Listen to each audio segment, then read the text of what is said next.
जा भोले नु बुला।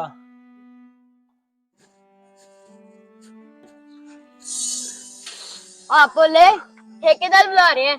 ਉਹ ਤੂੰ ਚੱਲ ਮੈਂ ਆना ਵਾ। ठीक है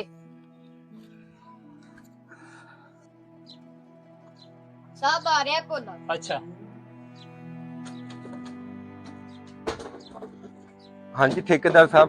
ओ भोले और तेरा काम सानू पसंद आया है। आज तो बाद तेरी तनख्वाह 15,000 तो 20,000 कर दी है। ਠੀਕ ਹੈ ਸਾਹਿਬ।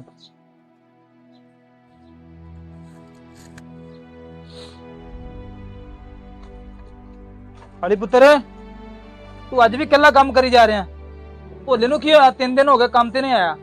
जा अज ओनू करो बुला के लिया जा।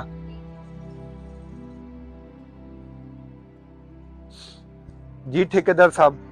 ओ भोले तू 3 दिन तो काम ते नहीं आ रहा। तेरी सैलरी फिर मैं 20,000 तो 15,000 रुपए करने लगा वहां। ਠੀਕ ਹੈ ਠੇਕੇਦਾਰ ਸਾਹਿਬ। गल सुन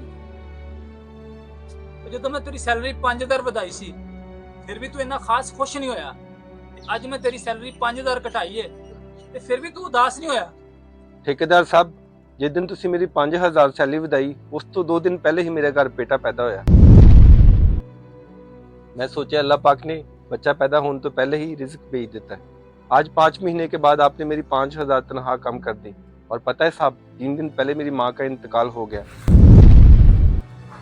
और मैंने सोचा वो जाते हुए अपना रिज्क अपने साथ ही लेगी।